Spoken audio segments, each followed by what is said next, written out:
Ladies and gentlemen, thank you for joining Setting the Pace, Retail Trends to Watch in 2021 with Ethan Cherinovsky, VP Marketing at Placer AI. As a reminder, if you have any questions during the conversation, to please use the Q&A button at the bottom of your screen. Here's your host, Deborah Weinswig, CEO and founder of Coresight Research. Thanks so much, Drew, and good morning, afternoon, evening, everyone, depending on where you are. I'm thrilled to be here with Ethan, who has become a regular guest, as many of us have questions around location analytics, really across retail, residential, commercial, really kind of throughout our everyday lives, based on what we've seen and, kind of our recent past and trying to project that forward. And Ethan always has a very interesting take on all of this. In terms of what we're seeing on, kind of the digital side here, there have been a lot of questions from retailers in terms of, those who are D2C moving from kind of online to offline. And Ethan's got a really interesting take on that. Today we're going to talk about some of the winners and losers as, he sees them, in the future. And what are the real drivers for change? Brands, sectors, who's struggling to keep pace and what is it that they need to keep pace? And then also looking at, and this has been a really interesting topic. We've spoken to many, kind of executives about this in the past week, is this move from kind of, urban to rural and suburban, and how that's going to change, cities or not, and change shopping or not. So with that, Ethan, thank you for joining us. It's always interesting, and there's a lot to cover today. So I know we'll move very quickly through this. So do you want to talk a little bit about Placer and, kind of, I see Placer in the news all the time now, but I think it's because we need a lot of this data that we just haven't had access to. Yeah, absolutely. And again, it's such a pleasure to be here and get to kind of do this again together. So I'm really excited about that. And to give a little background on the way we view the world and kind of what that data set includes and the lens that we provide is the first step for us is we're observing a panel of devices. So it's 30 million devices throughout the United States. Critically, it's all anonymized aggregate data. So we're not looking at any personally identifiable information. We are GDPR and CCPA compliant. The next step is we take that panel and we analyze it with machine learning and AI algorithms to normalize the data and extrapolate out what that means for the wider US population throughout any location in the US. And then finally, we present that data in a range of different reports in our dashboard. Now, critically, everything we have is we are a SaaS product. It's sign in and kind of get the full access to what we have available. And if you look at the next slide, we're covering everything from visit counts and visit trends on a location or on chain level, for, again, any of the major chains, any location, anywhere in the US, true trade areas, cross-shopping, traffic routes, cross-shopping patterns, and more. And then finally, when this last slide of the introduction, we have a lot of this available for free on our website. So we have a free version at placer.ai for anyone who wants to kind of get a taste for it. But then we also have even less, challenging to access, a section on our website called The Square, where we have a whole series of free tools that you can access at any point. And the whole idea for us is we know how game-changing this data can be. And it's sometimes just getting that little taste of it can really whet the appetite and give a sense of how you might use it. So Ethan, you've shared some really interesting data with me. And while we're kind of just about 2 months in, let's call it, what is it that you're seeing here? And, you and I have talked about the home space pretty significantly, but what stands out to you? So I think when we looked at who we thought was kicking off the year with unique levels of strength, so there's obviously lots of brands you could talk about. There were a handful that really stuck out for us. And like you mentioned, kind of the home space has been really exciting. But the surge for home goods for us was particularly noticeable because it isn't just the fact that they're in the right space at the right time. They're also with the right value proposition at the right time because of this off-price model in a time of economic uncertainty. And we say this all the time, but it's so important to kind of consistently emphasize that even if COVID ends tomorrow, and God willing it does, however unlikely, there is going to be a much longer term effect in terms of an economic impact. And so that uncertainty is going to last, and therefore these brands that can serve that audience effectively are going to have a unique advantage. But there were other brands that really surprised us, in a positive way as well. I mean, looking at Target, the idea that they could be up year over year in terms of visits is really incredible, because it's not just that they're a good brand and they're doing well, but there's two shifts that kind of give that jump added value. The first is Target was doing really well last January. So this isn't a strength on a weakness, it's a strength on a powerful strength. And then also we've seen this shift in shopping patterns. So what we've called mission-driven shopping, which is people looking to spend more time at a specific location, but make fewer visits overall. So the fact that you can see a visit uptick for a brand like that, that's already benefiting from larger basket sizes and more significant visits, is a really huge value. And I think it's going to carry for Target throughout the year.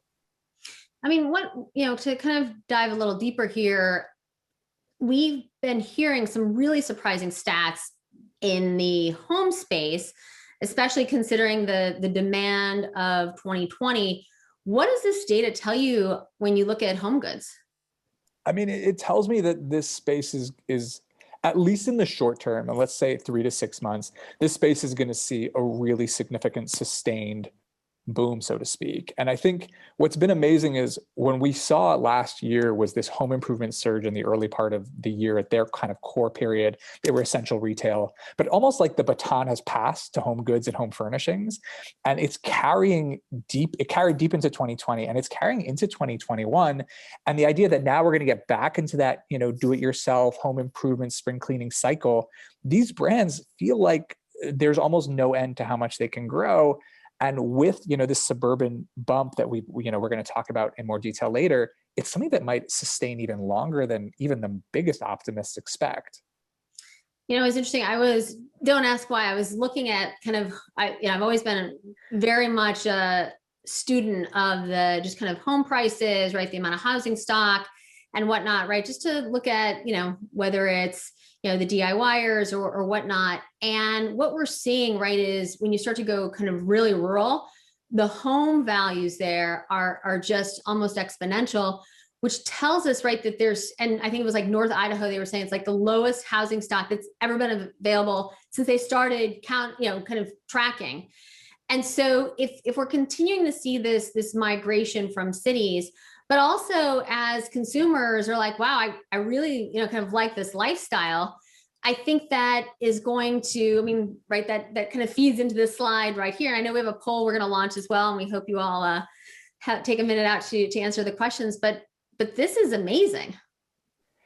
Yeah, I mean, it's in the very, very significant, but I think what's really important about this is not just how significant the shift has been in home improvement, but how when you look at that top level, you're seeing this big jump. And obviously that aligns with the biggest brands, the Home Depots, the Lowe's of the world. But there's a lot of nuance to looking at that data in terms of what does your specific market care about? How is your specific market responding? Is it more or less than the national averages? Are there opportunities for other brands to fill spaces of companies that have closed? So we looked a lot at Pier 1 at the end of last year, and here's this brand that was surging with these liquidation sales and being in the right place at the right time. There are gaps in the market right now. If I'm in the home furnishing space, whether that is direct to consumer or online oriented like a Wayfair, or whether it's kind of a brand with a real offline presence, there is a really powerful opportunity in the market to take advantage of right now. But we're also, I think, seeing some really interesting innovation with a lot of these, kind of home furnishings and furniture companies where, we talked to a company yesterday, it was fascinating, where they're starting, right, because of this surge in people looking for homes, maybe some of them for the first time, that, right, outfitting these model homes, right, that's a whole business unto itself. And then even if we take kind of like one step back or, to the side, we're even starting to see, right, where, if you now stay in like a VRBO or an Airbnb, right, there's literally like QR codes on the furniture and you can buy it. So it's interesting, right? There's not only the current pandemic, but then there's also a lot of innovation that's taking place too. And that, which I think you're always very early to kind of call out. And I think that's what's really interesting. I mean, we talk here about, right, like the surprises. This is I would say a very controversial slide in some ways. What is your crystal ball telling you here? So, I mean, critically, I think one of the things we've always done whenever we're making these kind of crystal ball predictions is we try to look, I mean, sometimes we get a little bit, we try to look at what data doesn't make sense to us and what data feels like it's going to align, especially when there's a narrative saying the opposite. That just makes it all the more fun. And I think there's two that stood out for us. And the first was kind of gyms and Planet Fitness specifically of, there's a huge narrative of at-home workouts. And that is all true and all wonderful and really significant. But at the same time, this decline in gyms is kind of being caught up in that narrative. And we're being told that, are people going to go back? And our thought process is that the answer is kind of there. When you think about the peaks that these brands have hit, yes, you're going to see visits way down. When you think about it from a sector level, you're seeing a lot of brands who are closing locations. So as a sector, you're going to see those declines.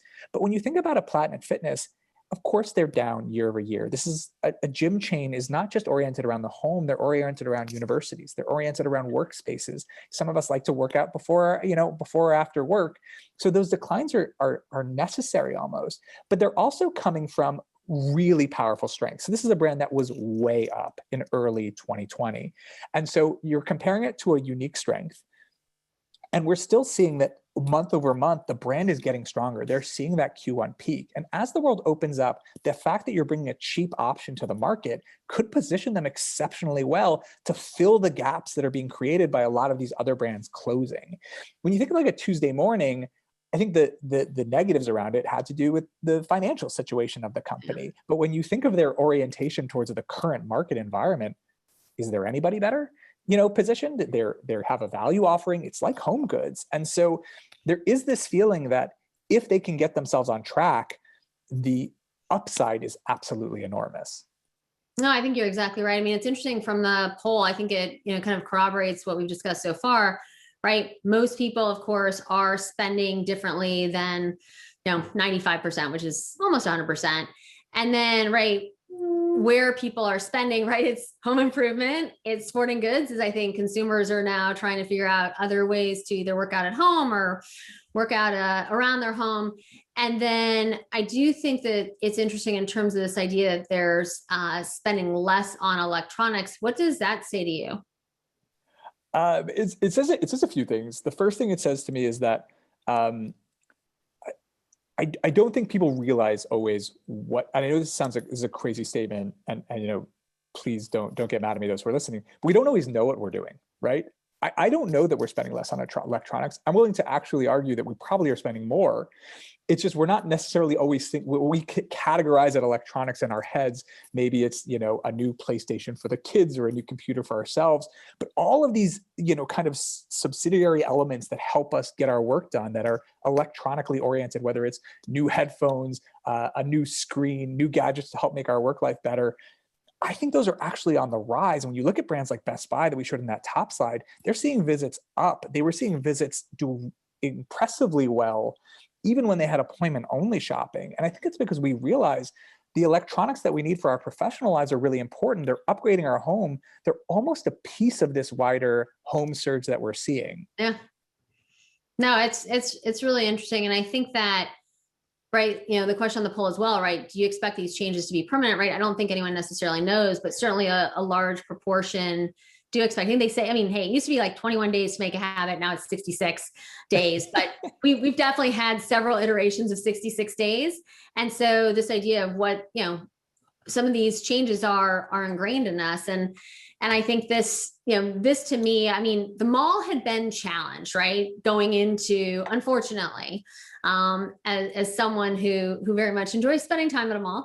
And I think that, we have seen some really interesting announcements by some REITs who may be exiting the US market, and just, and then others whom you've called out and as we've spoken, right? Like American Dream, who's just had like really interesting traffic trends.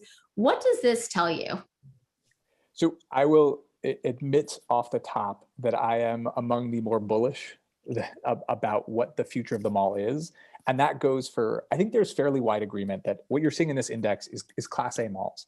I think there's fairly wide agreement that Class A malls have a really unique role. They're growing, they're expanding, they're going to do well post-pandemic. The pandemic was kind of created in a lab to be a challenge for the mall, and that there's fairly wide agreement that these are the malls that are going to bounce back best. But I think even when you look further down to that B and C class, I think there's a lot of reasons for excitement. And it's because there's a lot more willingness to rethink things and not view the mall the way we always did. So not every mall needs to be fully retail oriented.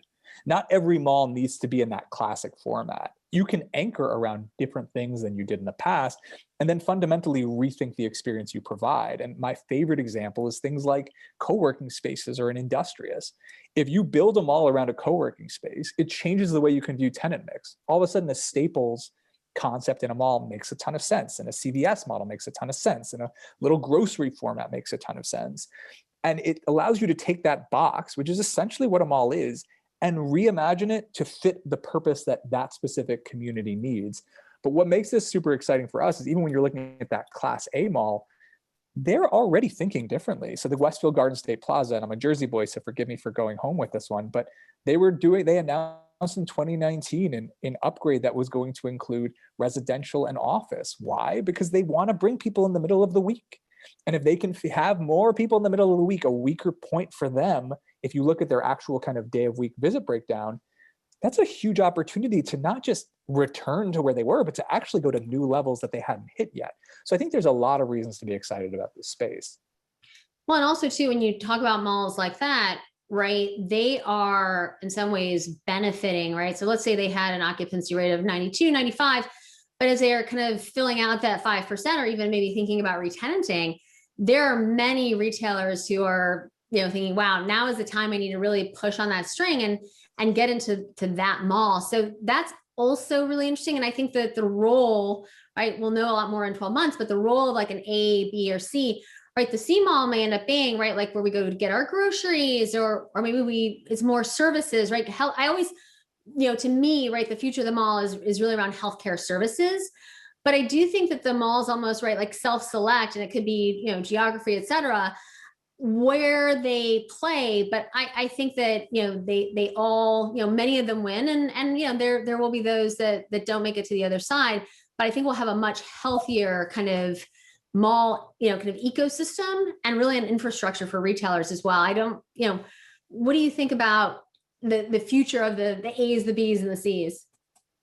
So I love what you said in terms of the A's, the B's, and the C's, especially regarding DTC. Like, I love the idea of these new brands coming into malls.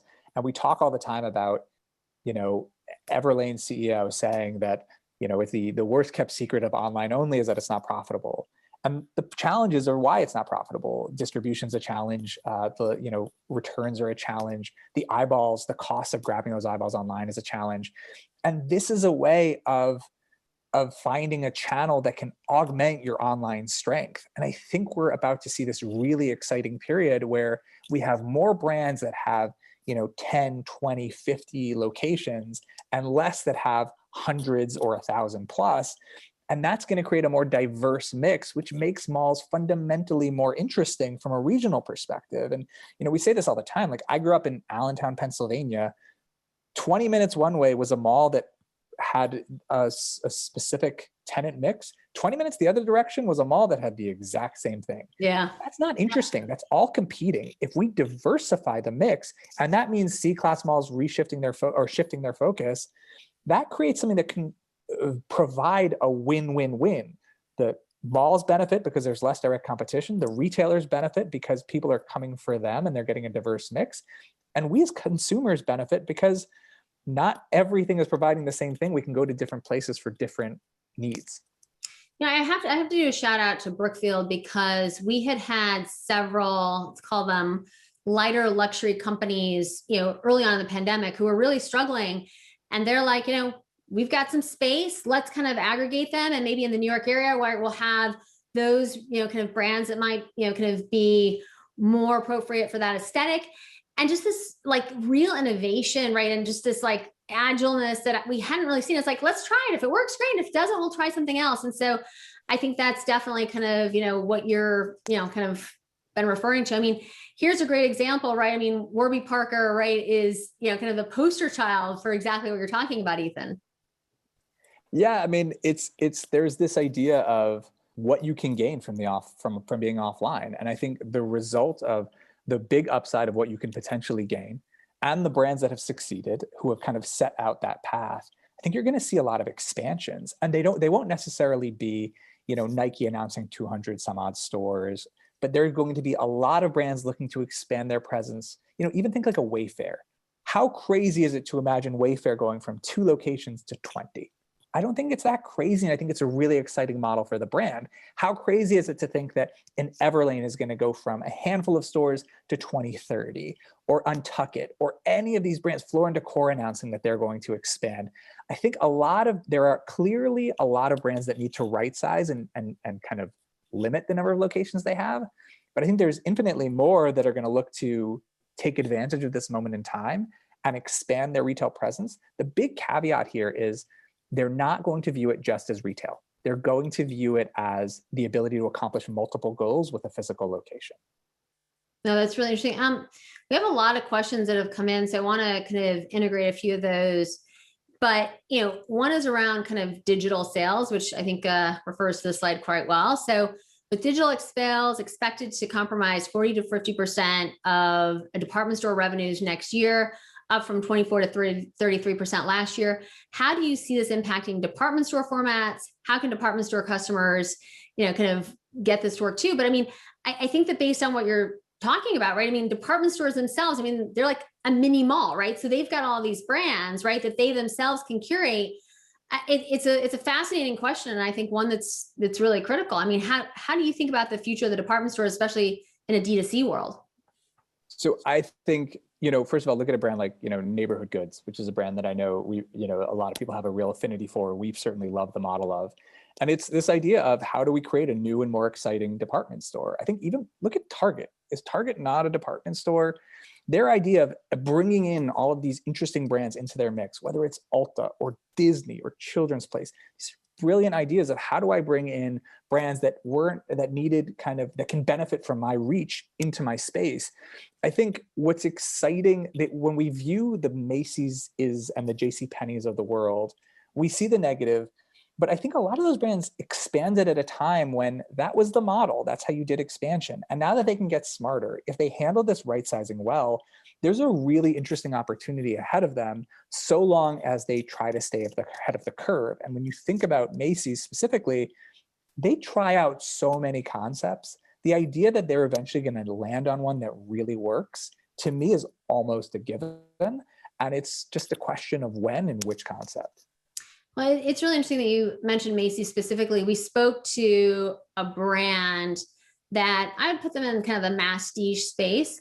And they had just said, right, without Macy's during the pandemic, right, they wouldn't have potentially made it to the other side. So this real kind of relationship and the critical nature, I mean, I think that department stores have for so many of these brands, even if these brands are vertically integrated and have their own kind of freestanding stores, right? The department store still does a great job of, almost, in some ways advertising, right? And you then have sales associates who are experts in these brands.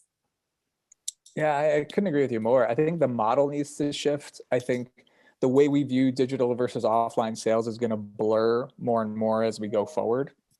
But kind of centering it back to that original question, interestingly, even as e-commerce has surged in the last year in this kind of perfect environment for everything e-commerce does well and offline commerce kind of struggles with, you're seeing more than ever how important locations are. And locations can be a partner to sell through, and locations can be an own location. But I think you're seeing those values come to the forefront. No, I think that, so Ethan, thank you for accommodating, because this question we get asked now every day, multiple times a day. And I think that we really need to look at data, because that can help explain what we think we're seeing and then what we're actually seeing. Because if a few friends mention, oh, we're going to move out to the suburbs, everyone's like, oh my gosh, right, there's this like mass exodus. What does this data, kind of tell you?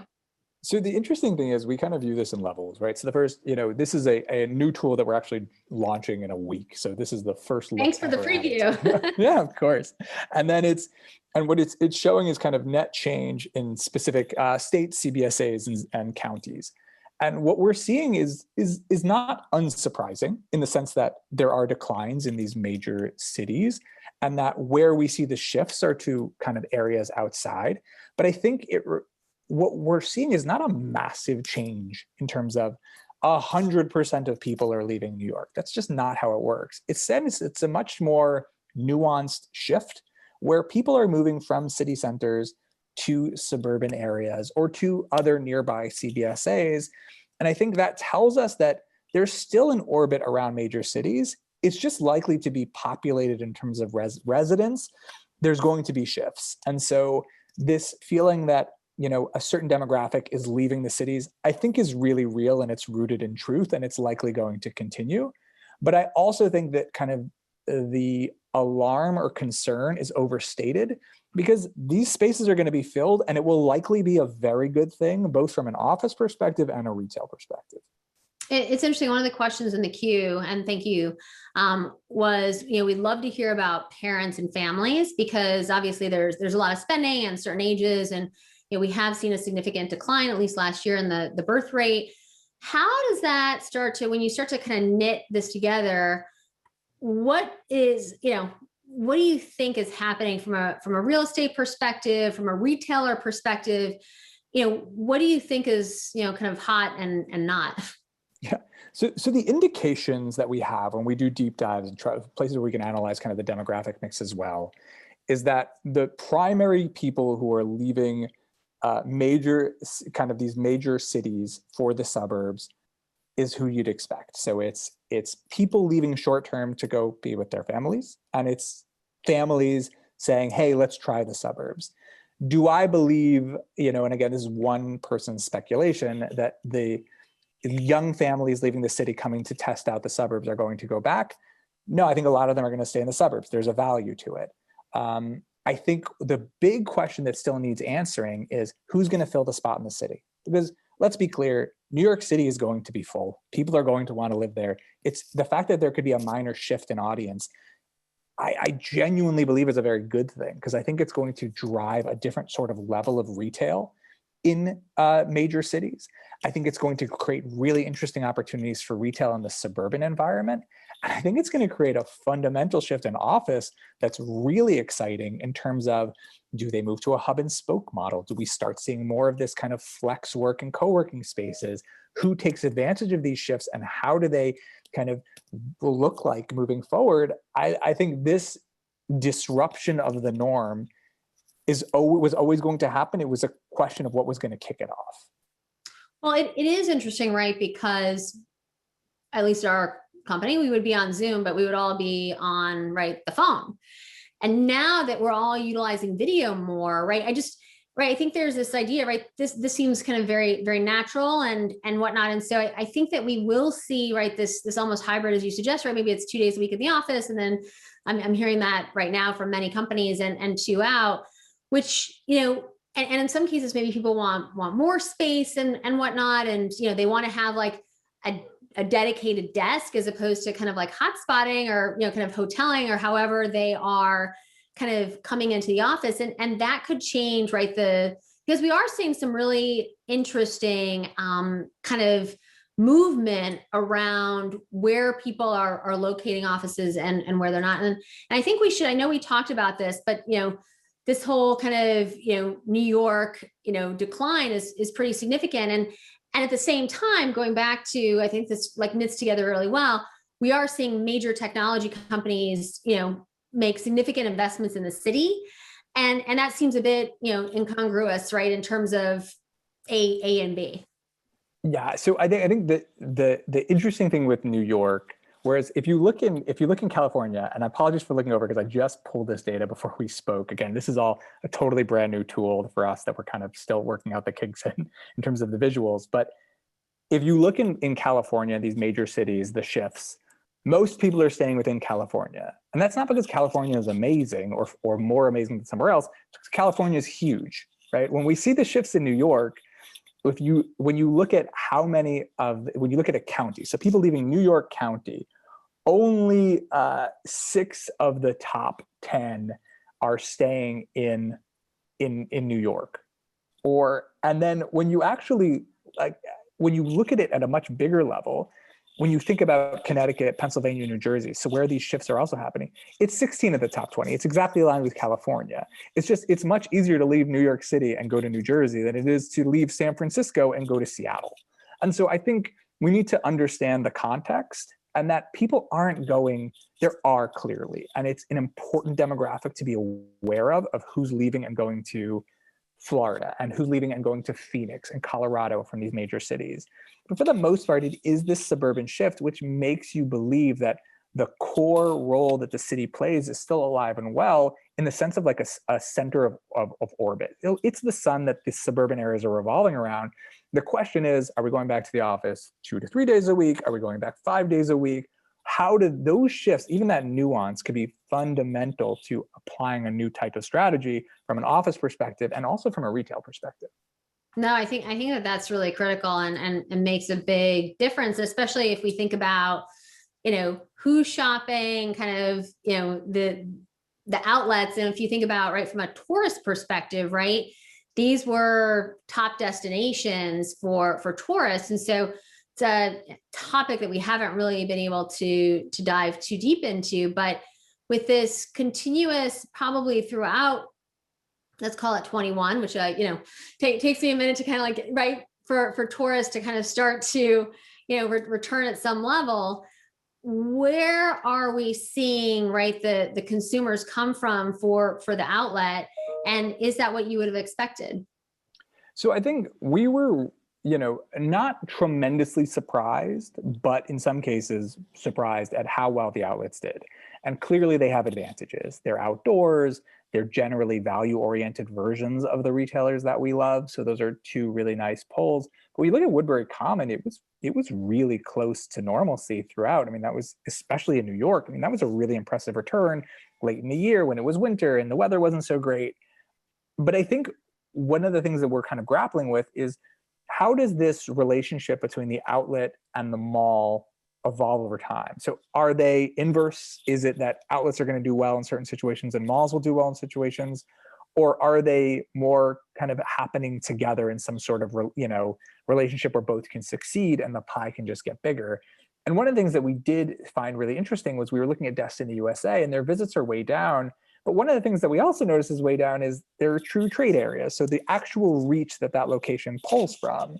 And what we're showing in this in kind of that bottom left is the Destiny USA in 2020 and Destiny USA in 2019. And you see a dramatic decrease in the pull that it had. And I think that's super important to remember.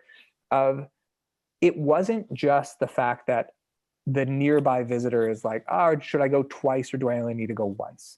It's that if for those of us who this was an hour and a half drive and that was already on the borderline, but it'll be a great day, we'll spend the whole day there. Now, all right, let's push it off. We shouldn't necessarily do that. I think as the equilibrium starts to find its balance again, you'll see that pull come back in and a different type of opportunity for indoor malls appear. I mean, to me, I've always been surprised how low F&B is here in the US. And, if you think about opportunity and if you look right to the East, where it's like 30 to 40, even 44% in some cases, and we're talking 11, 12, 13% here in the US. I mean, to me, that's a huge, kind of opportunity in terms of like this mall evolution or even, even revolution.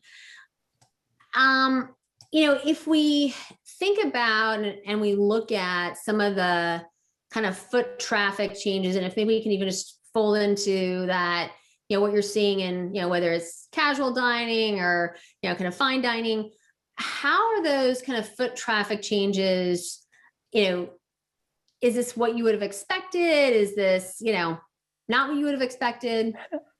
So I think for us, we tried to think broadly in terms of what are the trends driving these shifts? And so when you think of the kind of sit down dining, it's clearly being affected by the fact that we don't want to be around a lot of people at once for an extended period of time, which is what the sit down dining experience is. And so that's going to be affected. But there's also this economic uncertainty. So should we go to that restaurant that's a little bit more expensive, or should we just, order from McDonald's for that night where we just need to order in, or go to the grocery store and cook at home? And the interesting things about those trends is that for us, and there's a whole range of others, they have different levels of likelihood of continuing or falling off. So when we think of something like, the wider period of economic uncertainty, we don't see this ending till potentially deep into 2023. So this isn't something that's going to, go away all that soon. There was a significant economic impact to COVID that will likely last.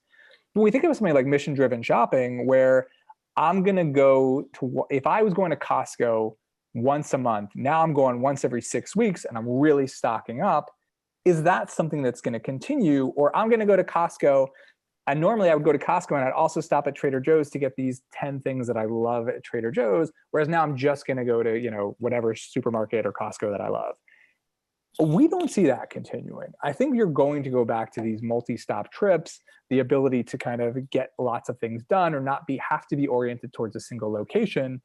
And so that's going to shift back. So what's really important is to understand the trend within context. So there's some trends that are likely were happening before COVID and are going to continue after COVID, maybe had their speed picked up. There are some trends that were caused by COVID and are likely going to continue or be exacerbated. And there are some trends that were caused by COVID that as soon as COVID goes away, so do in theory these trends. Well, you've also seen, right, many of the, executives have been thrilled because they've been able to kind of fail fast, fail forward, kind of this agileness and trying new things. And it's worked incredibly well. If you think about, right, BOPUS and curbside and pickup and many other initiatives, right, how to kind of engage with the consumer, thinking about loyalty in new ways. I mean, it's really fascinating. I mean, I can't wait to see on the CVS side with, really the part that they're playing in terms of delivering the vaccine and the traffic. And I mean, I have to say, I hear positive, kind of comments every day, all day about CVS. And, how do you think that, maybe if you didn't have a CVS customer before and they go to CVS to get their vaccine, does that change their relationship with how they think about it? And, if we think about kind of consumers, I mean, I've always thought of the drugstores as, right, like your community center, right? This place to kind of go and chat with your neighbors and just kind of get caught up.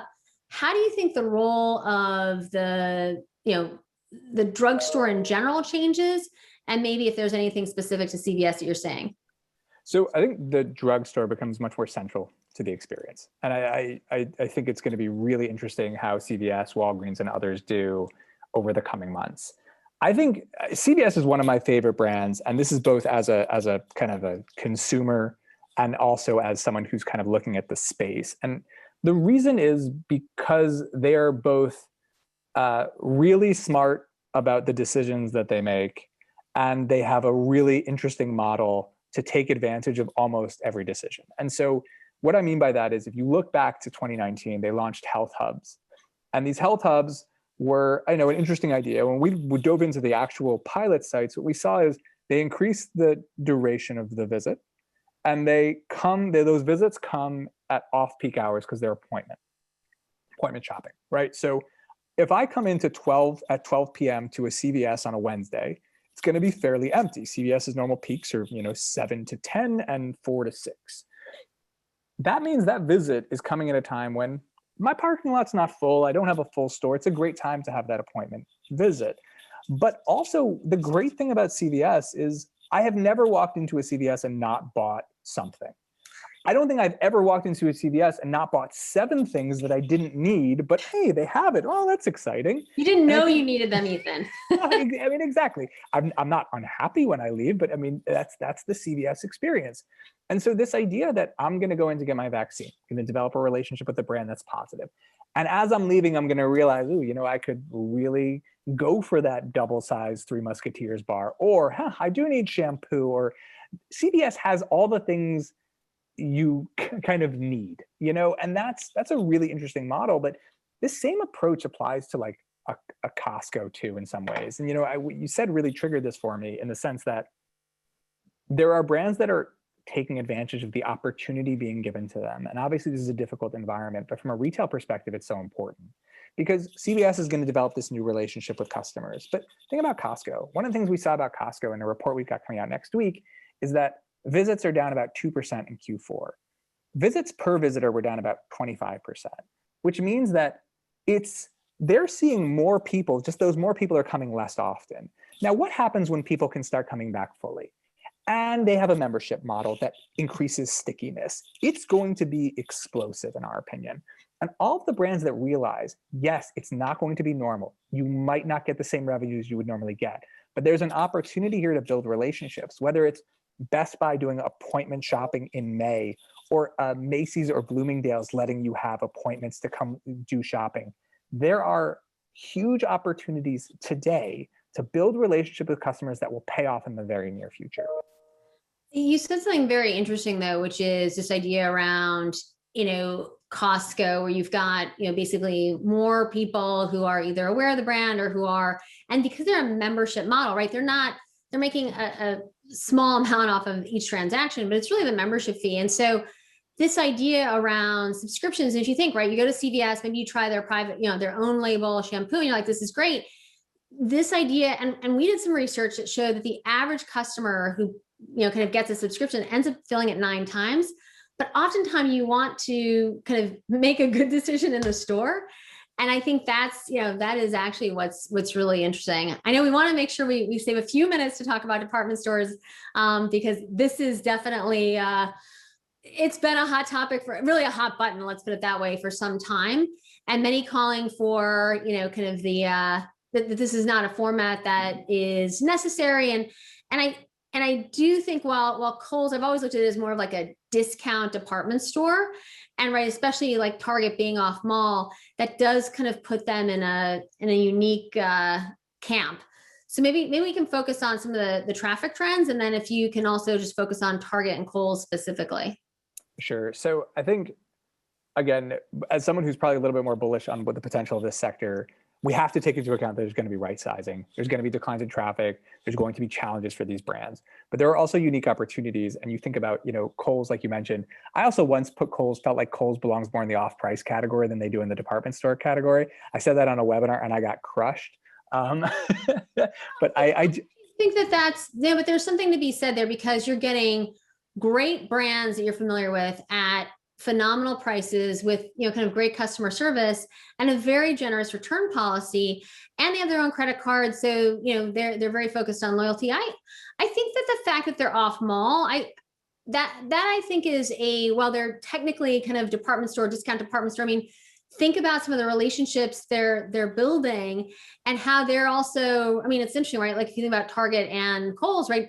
They're both transforming with Sephora and Ulta. I mean, it is, you've got two very, not only tech savvy, but I would say those companies who are willing to just be like, let's try it. If it doesn't work, great. We're no worse off than we were, which is a great attitude too.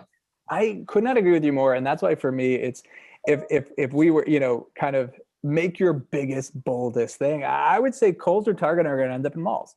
And it's just a question of who, and it's a question of when and what the format is. But they are aggressive. They're in a position of strength, and they're launching these massive partnerships and kind of new ideas. And that's why you love them long term, because they're constantly going to look at new ways to bring value, new ways to reach the customer.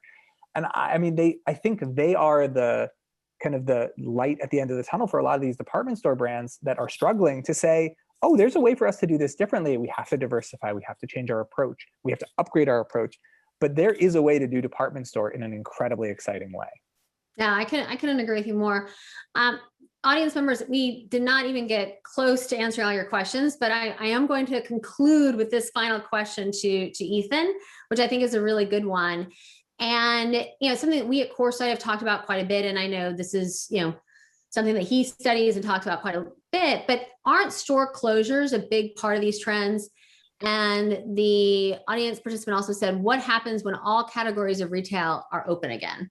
Yes, store closures are an important piece of the puzzle. I mean, you have to take them into account. I mean, that said, I think they're an important thing to take into account. You had a certain level of traffic and a certain number of people coming.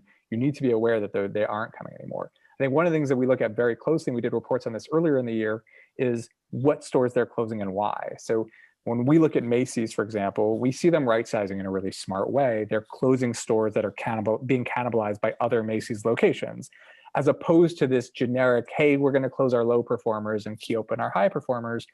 You want to figure out, how do you optimize your retail mix? And so that to us is a much more important approach.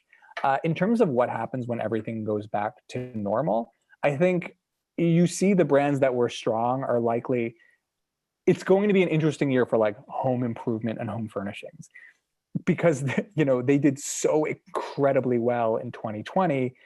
How do you really compare them and grade them, their performance in 21 and 22? You're probably going to look to 19 as some sort of a mark.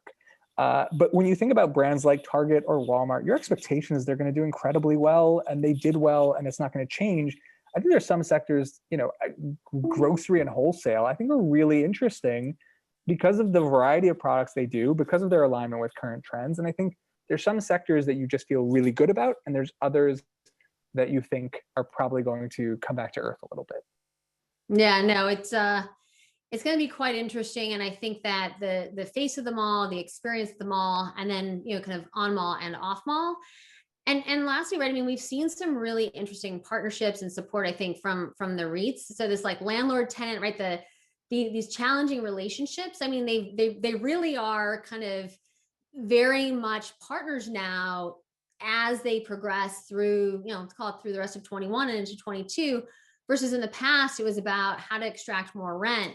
Maybe Ethan, you can just conclude with your thoughts there, because I do think it's really critical.